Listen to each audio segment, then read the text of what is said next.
Hi friends, టమాటాలు harvest చేస్తున్నాను. చూడండి ఎన్ని దొరుకుతాయో చూద్దాము. నేనైతే 1 కేజీ వరకు దొరుకుతాయని అనుకుంటున్నాను. మరి ఎన్ని దొరుకుతాయో చూడండి మీరు కూడా. మీకు ఇవన్నీ చూసిస్తే ఈ టమాటాలు మొక్కలు, టమాటాల హార్వెస్ట్లు, బీరకాయల హార్వెస్ట్లు, ఈ తీగలు ఇవన్నీ చూస్తే మీకు వేసుకోవాలనిపిస్తుంది కదా. వేయండి. మొక్కను బతికిస్తే చాలండి, చక్కగా ఇవే పెరుగుతాయి, కాస్తాయి. మనం నీళ్లు పోస్తుంటే చాలు. అందరూ ఆర్గానిక్గా పండించుకోవాలని ఇలా చెప్తున్నాను నేను.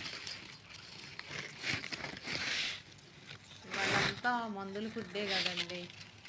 ఆకుకూరలు చూసిన మందులే, కూరగాయలు చూసిన మందులే.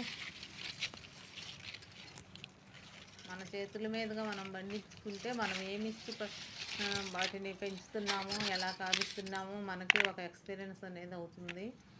1 సంవత్సరం సక్సెస్ అవ్వకపోయినా నెక్స్ట్ ఇయర్ తప్పకుండా సక్సెస్ అవుతాం.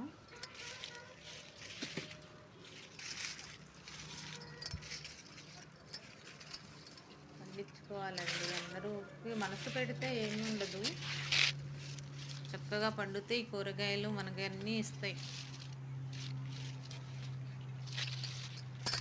ఫ్రూట్స్ మొక్కలు పెంచుకుంటే ఇంకా అస్సలు కష్టమే ఉండదండి. వాటికైతే ఓన్లీ నెలకొకసారి ఎరువిచ్చి వాటర్ పోస్తే చాలు. వాటర్ కూడా 2 డేస్కి 3 డేస్కి పోస్తే చాలు. కుండీల్లో ఫ్రూట్స్ మొక్కలు చక్కగా పెరిగిపోతాయి.